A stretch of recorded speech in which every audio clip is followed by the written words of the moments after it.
Ngayon naman ho, meron naman silang pinapalabas na bago naman. 'Di ba? Oh, eto daw.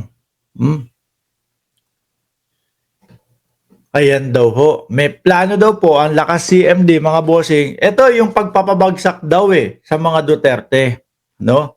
Bago mag 2028. Saglit lang, bakit kailangan pabagsakin?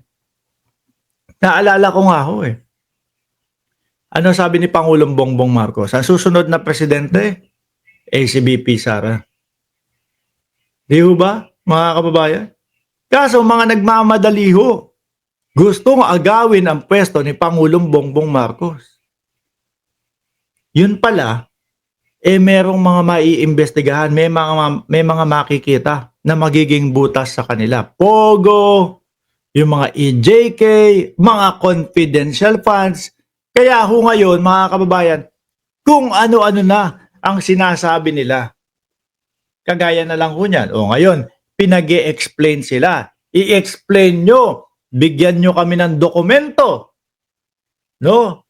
Bigyan nyo kami ng ebidensya kung ano itong sinasabi ninyo na ang lakas CMD, no, ay ginigiba lang ang mga Duterte. Baka wala na naman kayong maipakita niyan. Baka gawa-gawa na naman. Sabi ni Charlene Galas, ayun, kinarma. Mahilig ho sila sa mga gawa-gawa no? Ako ho naniniwala, mga bossing, yung kampo ng mga yan, sila lang din ho ang gumawa-gawa nung PIDEA leak ni Bato de la Rosa. Di ba? Yung PIDEA leak ni Bato de la Rosa, mga bossing, ano po, tapos na ho yung noon, tapos na ho yung hearing noon. Bato, ano nangyari? Wala ka man lang i-report sa amin kung ano ang napatunayan nung hearing na yon. Wala, gano'n na lang. Sayang ang pera ng bayan. Diba? Ngayon, NBI asked to probe documents linking lakas CMD house to alleged Duterte plot. Wala lang din mga bossing. At wala ding maibibigay yung mga yan. Baka sasabihin, ay, late, saka na po, no? Mga 2 months, 3 months, saka maglalabas yung mga yan. Nag-edit na ho sila. Di ba, Pambansang Nanay at Alex Hernandez? Mahilig lang po yung mga yan gumawa, no, ng mga ganyan. Yung nga nila yung pulburon video nga ho nila Ang tagal-tagal hinintay ng taong bayan. Tapos ang ipapakita lang ho, napaka low quality na edited na video. Miski ho sila nahiya. Napag-usapan pa yun. Banat Boy, meron ka bang live mamaya? Puntahan niyo po yung channel ni Banat Boy mamaya. Naka-live po yan, mga kababayan. At ang pag-uusapan, sabi, minessage ako kanina niyan. Boss Mark, ang topic ko mamayang alas 2, no, ng madaling araw dyan sa Pilipinas.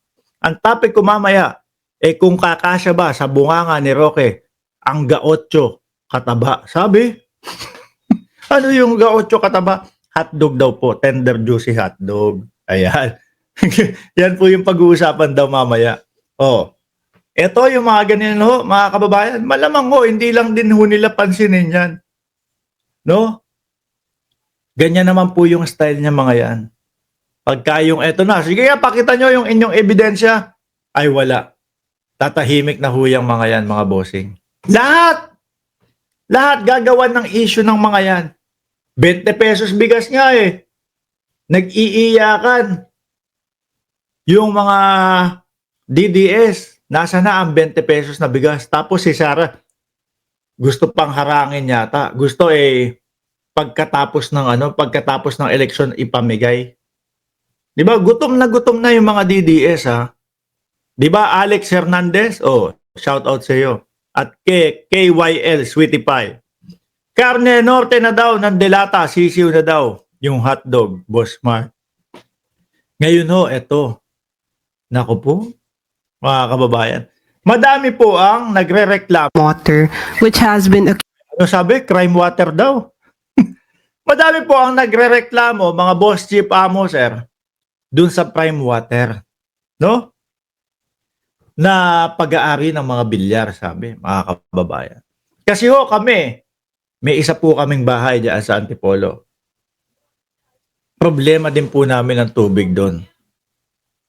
Lahat, buong nasa loob ng subdivision na yun, problema yung tubig. Gigising ka ng madaling araw para magkaroon ng tubig. Paggising mo, maghihintay ka pa mga 10 minutes dahil kulay brown yung tubig. Di ba, Adelaide? O, Boss Mark Ramos, gandang gabi sa'yo. Gandang gabi din po. Ngayon ho, hindi lang ako, okay lang. Kaya kong gumising na madaling araw. Tsaka yung sa amin naman, bakasyon-bakasyon lang eh. No? Yung paghihirap na yun, isa lang, isang buwan lang. Yung mga matatanda, yung mga lolo, lola, gigising ng alas 3 na madaling araw para mag-ipon ng tubig. Pahirap ho yan. Ano po? Ang pangunahing kapangangailangan ng tao ho, mga bossing, tubig. Tapos walang tubig. No? At mukhang hindi lang naman po sa iisang lugar. Maraming lugar na po. Di ba, Maki Kwan? Oh. Maraming lugar na po. Ngayon, alam naman natin, ang mga bilyar mayaman yan. Di ba? Manny Villar. O yan, naging Senate President dati. Talagang hindi nila binitawan yung Senado eh. Manny Villar naging Senate President dati. Sinundan ni Cynthia Villar, sinundan ni Mark Villar. Tapos ito po, may pumapasok na isang Camille Villar, mga kababayan. Ngayon, meron tayong mga narinig na balita, no? Doon mismo, sa Bulacan yata yun. Yung mga leader po talaga nila yung nagsalita. Na ang sabi, meron silang mga hotline, walang sasagot. Para saan pa ho yun? Di ba? Meron silang mga Facebook, walang sasagot. Parang props lang. O kapag may problema kayo, dito kayo sumagot, ganito, ganyan. Di ba?